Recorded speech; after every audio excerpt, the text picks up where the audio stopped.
لا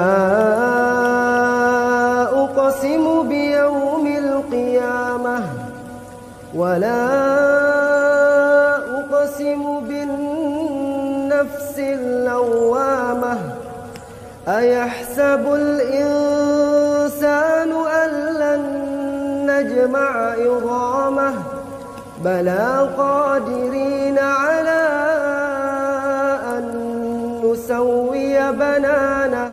أعوذ بالله من الشيطان الرجيم. بسم الله الرحمن الرحيم. الحمد لله الذي أنزل على عبده الكتاب ولم يجعل له عوجا قيما لينذر بأسا شديدا من لدنه ويبشر المؤمنين الذين يعملون الصالحات أن لهم أجرا حسنا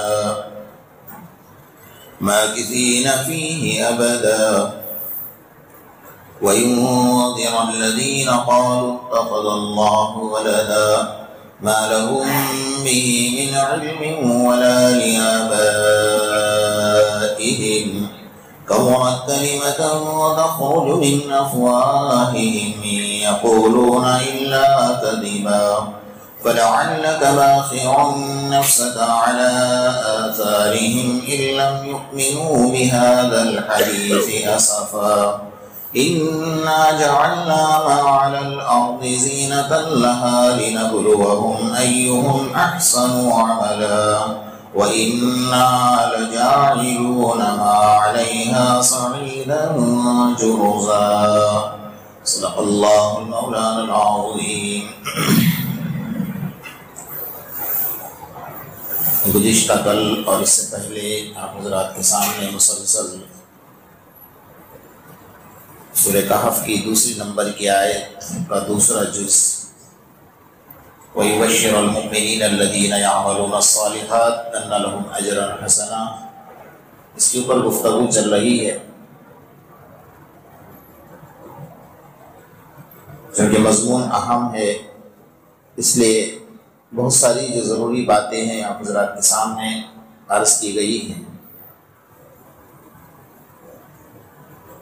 مومن کے ایمان لانے کے بعد سب سے پہلی چیز جو عمل صالح ہے، اللہ سے قریب کرنے والی ہے، مالدار ہے، غریب ہے، فقیر ہے، بادشاہ ہے، مفلس ہے، تنگدست ہے، سب کے اوپر نماز فرض ہے، کسی کو نماز معاف نہیں۔ میں نے اس سے پہلے آپ کے سامنے یہ بات عرض کی تھی کہ شیطان کے پاس 80,000 سال کی مقبول عبادت تھی، جس کی عبادت پر اللہ کی مہر لگ گئی تھی کہ اس کی عبادت کو ہم نے قبول کر لیا ہے، لیکن ایک سجدے کے انکار کی وجہ سے اللہ نے اس کے 80,000 سال کی عبادت کو ختم کر دیا۔ حضرت امام غزالی رحمۃ اللہ علیہ نے یہ واقعہ لکھنے کے بعد نیچے لکھا ہے کہ اے مرد مومن، تو 24 گھنٹے میں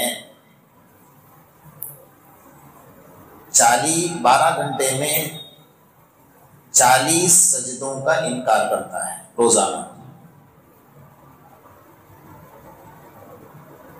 جبکہ تیرے پاس 80 سال کی عبادت بھی نہیں ہے، تو تیرا حشر کیا ہوگا؟ اب 40 سجدے آپ شمار کیجئے، صرف فرض نماز کے اور 3 وتر کے ملا کر 40 سجدے ہوتے ہیں، اس میں سنتیں ہے، نوافل ہے، سنت غیر مؤکدہ ہے، سنت مؤکدہ ہے اور نوافل ہے، ان سب کے سجدوں کو چھوڑ کر صرف فرض نماز 5 وقت کی اور وتر 3 رکعت، اس کے سجدوں کا حساب اگر لگایا جائے تو روزانہ ایک بندہ اگر 5 وقت کی نماز نہیں پڑھتا ہے تو وہ 40 سجدوں کا انکار کر رہا ہے، اس کا حشر کیا ہوگا ہم سوچ سکتے ہیں۔ اللہ تبارک و تعالیٰ نے ایک دردناک منظر قرآن میں بیان فرمایا ہے، فی جنات یتساءلون عن المجرمین ما سلککم فی سقر، قالوا لم نک من المصلین،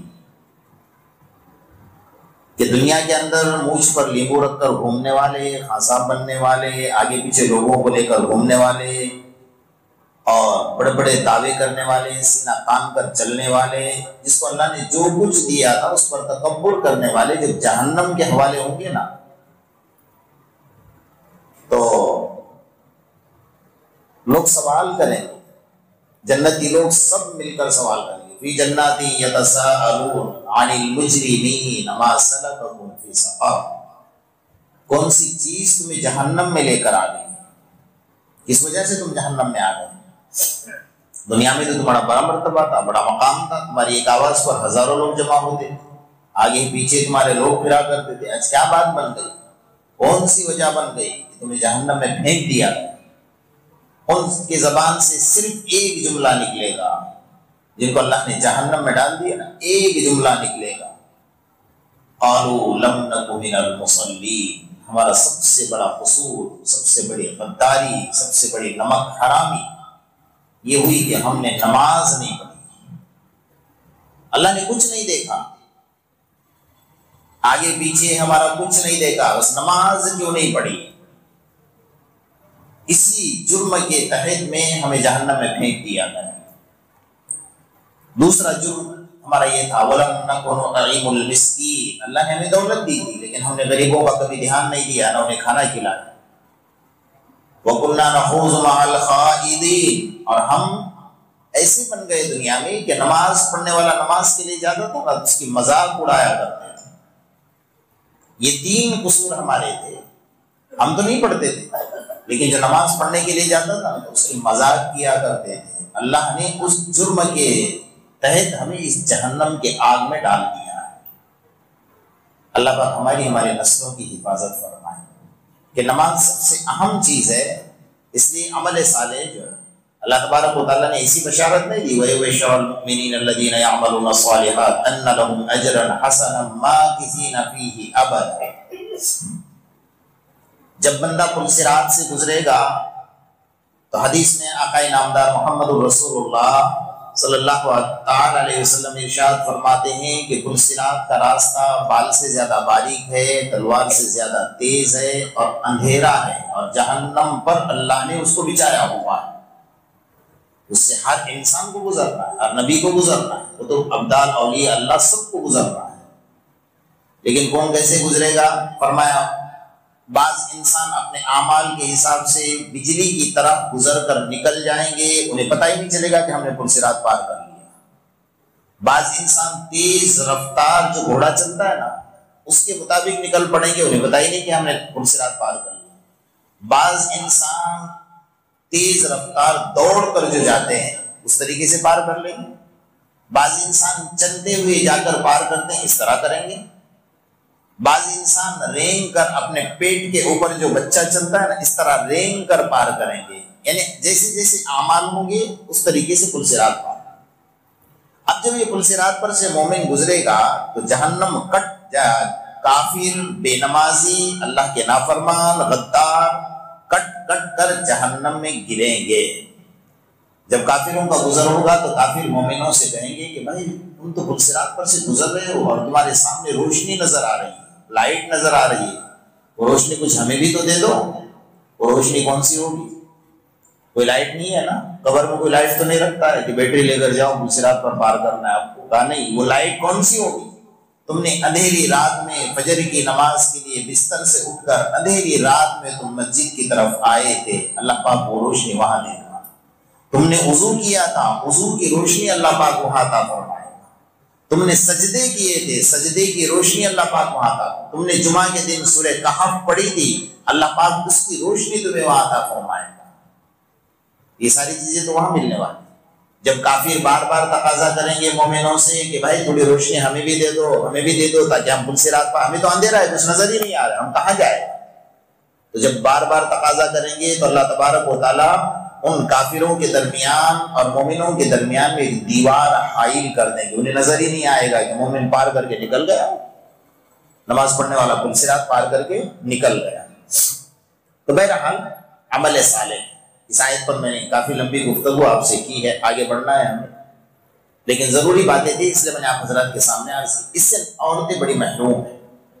آقا انعامدار محمد رسول اللہ صلی اللہ علیہ وسلم کے زمانے کی عورتوں کی تعلیم اور تربیت یہ ہوئی تھی کہ ایک صحابیہ اللہ کے رسول صلی اللہ علیہ وسلم کے سامنے عورتوں کی طرف سے نمائندگی لے کر آئی اور کہا کہ یا رسول اللہ صلی اللہ علیہ وسلم، مجھے کچھ سوالات کرنے ہیں آپ سے۔ اللہ کے رسول نے کہا پوچھئے، بیٹھو۔ پوچھا تو سب سے پہلا سوال یہ کیا کہ اللہ کے رسول، روتے روتے سوال کیا، اللہ کے رسول مرد تو آگے نکل گئے، ہم پیچھے رہ گئے۔ کہا کیوں؟ کہا مرد مسجد میں جا کر با جماعت تکبیر اولیٰ سے نماز پڑھتا ہے، وہ تو بہت سب نیکیاں کما گئے، ہم تو گھر میں نماز پڑھتے ہیں، جبکہ ہمیں گھر میں نماز پڑھنے کی اجازت مردوں کو نہیں ہے۔ لا صلاۃ لجار المسجد الا فی المسجد۔ تم اگر گھر میں نماز پڑھ رہے ہو، تمہارے بازو میں مسجد ہے، تو تمہیں گھر میں نماز پڑھنے کی اجازت نہیں۔ عورت ہے، سوال کر رہی ہے کہ اللہ کے رسول مرد ہم سے آگے نکل گئے، نیکیاں بہت کما گئے۔ عورتیں جب اچھی ہوتی ہیں تو سوالات بھی اچھے ہوتے ہیں۔ ہمارے یہاں کی عورت اگر جمع ہو جائے نا محلے کی، اس کے سامنے سی بی آئی، کرائم برانچ سب فیل ہے۔ جو کرائم برانچ اور سی بی آئی کو رپورٹ نہیں ملتی ہے، ایک مہینے میں وہ 1 گھنٹے میں لا کر آپ کو دے دے گی سارے محلے کی رپورٹ، سارے خاندان کی رپورٹ۔ اس لیے اللہ کے رسول صلی اللہ علیہ وسلم نے فرمایا سب سے زیادہ میں نے جہنم میں میرے امت کی عورتوں کو دیکھا کہ یہ جب جمع ہوتی ہے تو ادھر ادھر کے جھمیلے اتنے پیدا کر دیے کہ اللہ کی پناہ۔ پھر آج کل کے مرد تو مرد ہیں بیچارے، کیا کرو، عورت مانتی نہیں تو مرد کس کام کا ہے کہ جب عورت نہیں مانتی ہے تو؟ کیونکہ بیچارے نے نکاح کے ٹائم میں ہار پہن لیا تھا۔ کیا پہنا تھا؟ بولو نا اپنی زبان سے، کیا پہنا تھا؟ ہار پہنا تھا۔ ہار کا مطلب سمجھتے ہیں نا؟ ہار مان لی تھی اسی جگہ پر، نکاح سے پہلے ہی ہار مان لیا تو کہتا ہے اپنی زبان سے عورت نہیں مانتی ہے، ٹھیک ہے۔ تو صحابیہ نے سوال کیا کہ اللہ کے رسول صلی اللہ علیہ وسلم مرد آگے نکل گئے، مرد مسجد میں نماز پڑھتے ہیں، باجماعت پڑھتے ہیں، نیکیاں کماتے ہیں، ہم تو گھر میں نماز پڑھتے ہیں۔ دوسرا سوال میرا یہ ہے کہ مرد جہاد کرتے ہیں، ہم جہاد سے محروم ہیں، آپ نے ہمیں اجازت نہیں دی جہاد کرنے کی۔ تیسرا سوال میرا ہے کہ مرد نماز جنازہ میں شریک ہوتے ہیں، قبرستان تک جاتے ہیں، ہم اس سے بھی محروم ہیں۔ تو جو اچھے اچھے اعمال ہیں نا، بڑے بڑے جو ثواب کمانے کے، اس سے تو ہم محروم ہو گئے۔ اللہ کے رسول صلی اللہ علیہ وسلم نے فرمایا تو نے بہت اچھا سوال کیا، اب جواب سن لیں۔ فرمایا ایک مرد اگر مسجد میں باجماعت تکبیر اولیٰ سے نماز پڑھتا ہے اور عورت تو گھر میں رہ کر وقت سنبھال کر نماز پڑھتی ہے، جو ثواب اللہ تبارک و تعالیٰ مرد کو مسجد میں باجماعت تکبیر اولیٰ سے نماز پڑھنے کا دے رہا ہے، وہی ثواب تجھے گھر میں نماز پڑھنے کا دے رہا ہے۔ بچے کی خاطر تو سوئی ہوئی ہے، بچے کی آواز آئی، بچہ رویا اور تو اٹھ گئی، اس اٹھنے کے اوپر اللہ تبارک و تعالیٰ تجھے وہ ثواب دے رہا ہے کہ ایک مرد جہاد کے میدان میں سرحدوں پر اپنی جان کی بازی لگا کر کھڑا ہے، جو ثواب اس مرد مجاہد کو دیا جا رہا ہے وہ ثواب تجھے بستر پر سوئے سوئے اللہ پاک دے رہا ہے۔ اللہ کے رسول صلی اللہ علیہ وسلم کتنا اونچا مرتبہ دیا، اور فرمایا تیرے لیے تو نیکیاں کمانا بہت آسان ہے، تو نے ایک چمچ یہاں تھا اٹھا کر یہاں رکھ دیا، ایک نیکی تیرے نام اعمال میں آ گئی۔ تو نے گھر میں جھاڑو دے دی، اللہ پاک نے تیرے نام اعمال میں نیکیاں لکھ دی۔ فرمایا تجھے حمل نہیں گیا، جیسے حمل رہا تیرے آج تک کے پچھلے سارے گناہ اللہ نے معاف فرما دیا۔ اللہ، جیسے تو نے بچے کو جنم دیا تو تو ایسی ہو گئی جیسا کہ تو آج ماں کے پیٹ سے پیدا ہوئی، تیرے سر پر کوئی گناہ نہیں۔ اللہ کے رسول صلی اللہ علیہ وسلم ان نیکیوں پر ابھارا، اور حقیقت بات ہے وَعَاشِرُوهُنَّ بِالْمَعْرُوفِ، اس لیے اسلام نے مرد سے زیادہ مرتبہ عورت کو دیا ہوا ہے۔ لیکن ہم نے عورتوں کو، اب رمضان میں تو ماشاءاللہ ساری مصیبت ہماری کچن پر آ کر کھڑی ہو جاتی ہے، ساری آفت مرغیوں پر آ کر پڑ جاتی ہے، جیسا پورے رمضان کے علاوہ ہم نے کبھی کھایا ہی نہیں ہے۔ بھائی عورتوں کو عبادت میں لگاؤ۔ حضرت شیخ زکریا رحمۃ اللہ علیہ اپنی کتاب میں لکھ رہے ہیں، آپ نے پڑھا ہے نا تعلیم کے اندر، کہ میں تو کچھ نہیں کر سکتا ہوں، حالانکہ حضرت تو بہت کچھ کرتے تھے، لیکن کہتے مجھے اتنا اللہ کا شکر ادا کرتا ہوں سن کر کہ میری گھر کی عورتیں، گھر کا کام، اس وقت کوئی گھر میں عورتیں نہیں تھی کام کرنے والی، کوئی خادمائیں نہیں تھی آپ کے گھر میں، کہ میرے گھر کے مہمان اور مہمانوں کا کھانا بنانے کے بعد میری گھر کی عورتیں روزانہ 15 پارے پڑھ لیتی ہیں۔ اللہ اکبر، وہ بھی تو عورتیں تھیں، ہماری بھی تو عورتیں۔ گھر کی عورتوں کو عبادت میں لگاؤ۔ رمضان کا مہینہ، اس کا مطلب یہ نہیں کہ آپ کھانے پینے میں 24 گھنٹے عورتوں کو کچن میں کھڑا کر دو، وہ بھی ثواب کمائیں، اس کو کچھ تخفیف کرو کہ بھئی کم پکاؤ کھانا اور باہر کے کھانے بند کر دو رمضان۔ یہ مجھے ایک ضروری مشورہ ہے میرا، میں تفسیر سے ہٹ کر آپ سے بات کروں۔ دیکھیے، بے نمازی کے ہاتھ کا کھانا کھاؤ گے نا، اس کے اثرات آپ کی زندگی میں آئیں گے۔ اور جو لوگ کھانا بناتے ہیں، ہم نے ہمارے آنکھوں سے دیکھا، کھڑے ہو کر پیشاب کرنے والے، کبھی انہوں نے اپنے ہاتھ نہیں دھوتے، اسی طریقے سے ہاتھ لگا کر کھانا بناتے، وہ کھانا آپ کے پیٹ میں جاتا ہے، عبادتوں سے آپ کو دور رکھتا ہے۔ گھر میں عورتوں کو کہو کہ باوضو رہے اور باوضو رہ کر کھانا بنائے، اس کا اثر الگ ہوتا ہے۔ اس عبادت کی لذتیں روحانیت میں، اس کھانے کی لذتیں آپ کو عبادتوں کی لذتوں میں تبدیل کرتی ہے، روحانیت آتی ہے اس کے اندر۔ تو بہرحال اللہ تبارک و تعالیٰ نے عورت کو مرد سے زیادہ مرتبہ دیا۔ آقا انعامدار محمد رسول اللہ صلی اللہ علیہ وسلم نے کر کے بتایا، ادب کر کے بتایا ہے، سکھایا ہے کہ عورتوں کا ادب کرو، اس کا احترام کرو، اس کو نوکرانی مت سمجھو، وہ رانی بن کر تیرے گھر میں آئی ہوئی ہے، اس کو سکھاؤ، اگر وہ سیکھی بھی نہیں تو اس کو سکھاؤ، اس کو پڑھاؤ، اس کو قرآن کی تلاوت کراؤ، اس کو سجدہ کرو، کیونکہ عورت جب اللہ کے سامنے ہاتھ اٹھاتی ہے نا تو اللہ پاک اس کے ہاتھ کو کبھی واپس نہیں لوٹاتا ہے۔ مرد جب روزی کے لیے باہر نکلتا ہے تو عورت کو یہ کہو کہ تو 2 رکعت نماز پڑھ لے گا، میں جا رہا ہوں روزی کمانے کے لیے۔ عورت جب اللہ کے سامنے ہاتھ، اللہ میرے شوہر کو میں نے تیرے حوالے کر دیا، میرے شوہر کو خالی ہاتھ مت لوٹا، اللہ کی غیرت گوارا نہیں کرے۔ اللہ اپنی عزت کی قسم کھا کر فرماتے ہیں کہ تیرا ہاتھ میں خالی نہیں لوٹاؤں گا، تیرے شوہر کو بھی تیرے گھر میں واپس خالی ہاتھ نہیں لوٹاؤں گا۔ تو عورتوں کو یہ تعلیم تو گھر کے اندر ہماری ذمہ داری ہے، یہ سب مل کر۔ اللہ کے رسول جب وہ آپ کے لیے دل سے دعائیں کب کرے گی؟ جب آپ اس کا ادب کرو گے، اس کا احترام کرو گے، کیونکہ اللہ کے رسول نے یہ تعلیم ہمیں دی ہے۔ حضرت ابوبکر صدیق رضی اللہ تعالیٰ عنہ فرماتے ہیں کہ ظہر کی نماز پڑھ کر میں اللہ کے رسول صلی اللہ علیہ وسلم کے ساتھ گھر میں گیا، تو گھر جیسے گھر پہنچے، آگے آپ چل رہے تھے، پیچھے میں چل رہا تھا، تو اللہ کے رسول صلی اللہ علیہ وسلم نے سیدھا قدم اپنا گھر کے اندر رکھا اور فوراً واپس لے لیا، اور اپنے دونوں جوتیاں مبارک باہر نکالی اور دھیمے دھیمے قدم سے چلے۔ حضرت ابوبکر فرماتے ہیں کہ آپ نے پہلی مرتبہ ایسا عمل کیا، میں نے کبھی نہیں دیکھا تھا ایسا۔ ان کی اتباع میں نے بھی اپنی جوتیاں باہر نکالی اور اندر گئے۔ حضرت عائشہ رضی اللہ تعالیٰ عنہ آرام فرما رہی تھی۔ حضرت عائشہ نے آہٹ کو محسوس کیا کہ میرے آقا تشریف لائے، فوراً کھڑی ہو گئی اور دیکھا تو اللہ کے رسول کے پاؤں میں جوتیاں نہیں۔ فرمایا یا رسول اللہ صلی اللہ علیہ وسلم، میرے ماں باپ آپ پر قربان، آپ کی جوتی مبارک کہاں ہے؟ اللہ کے رسول صلی اللہ علیہ وسلم کیا فرمایا؟ عائشہ میں جوتیاں پہن کر آیا تھا، لیکن میں نے دیکھا کہ تو بڑی میٹھی نیند سوئی ہوئی ہے، میں نے اپنی جوتیاں باہر اس لیے چھوڑا کہ میری جوتیوں کی آواز کی وجہ سے تیری نیند خراب نہ ہو۔ حضرت ابوبکر بدن کانپ رہا، میرے بیٹی کو اللہ کے رسول نے یہ مرتبہ دیا، یہ مرتبہ اللہ کے رسول نے دیا میرے بیٹی، یہ عورت کو مرتبہ دیا ہے۔ ہم باہر سے آتے ہیں، دروازہ کھٹکھٹاتے ہیں، ماشاءاللہ پورا محلہ جاگ جاتا ہے، ہمارا یہ حال ہوتا ہے۔ ہم یہ اخلاق سیکھ کر آئے ہوئے، ہمارے پاس کیا اخلاق ہے؟ تو بہرحال عورتوں کو نیکی پر آمادہ کرو، کیونکہ عورت جب آگے بڑھتی ہے نا، عورت پڑھی خاندان پڑھا، ایک عورت کی گود ایک مکتب ہے، ایک مدرسہ ہے۔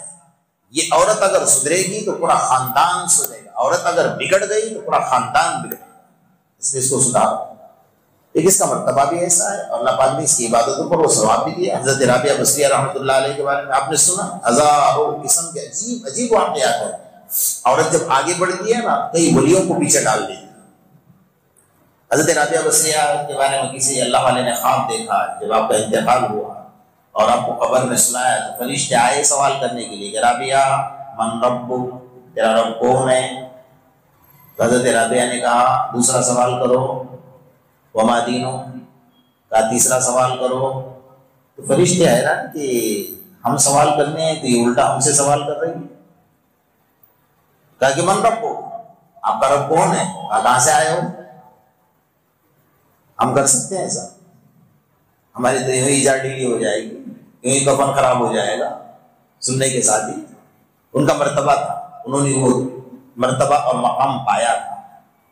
فرشتوں کو کہا کہاں سے آئے ہو؟ اللہ کے پاس سے. اللہ کہاں ہے؟ آسمان سے آئے. کہاں سے آئے گا؟ آسمان سے. اچھا آسمان سے لے کر زمین تک کتنا حصہ ہے؟ کم بھائی کہاں سے آئی ہو؟ کہا تم زمین سے 6 فٹ نیچے آئی ہو. اچھا تم وہاں سے آئے ہو آسمان سے لے کر زمین تک اور زمین سے 6 فٹ نیچے میرے پاس سوال کرنے آئے تو اللہ کو بھول گئے تم لوگ؟ تو گھبرا گئے کہ اللہ یہ تو سوال الٹا ہم سے ہو رہا ہے. تو کہا کہ رابعہ نے ساری زندگی اللہ کو پانے کے لیے اپنی ساری زندگی لگائی. تو تم جب آسمان سے زمین تک اور زمین سے 6 فٹ نیچے تک آنے کے بعد خدا کو نہیں بھولے تو کیا میں زمین سے 6 فٹ نیچے آنے پر اللہ کو بھول جاؤں گا؟ جو مجھ سے پوچھ رہا ہے کہ من رب ہو، تیرا رب کون؟ فرشتے گھبرا کر واپس گئے. اللہ یہ تو تیری عجیب بندی ہے، الٹے سوال ہم سے کر رہی ہے. کہا میری بندی ایسی ہی ہے، اللہ ہو میری وہ بندی ہے، اس کو میں نے وہ مرتبہ دیا ہوا ہے.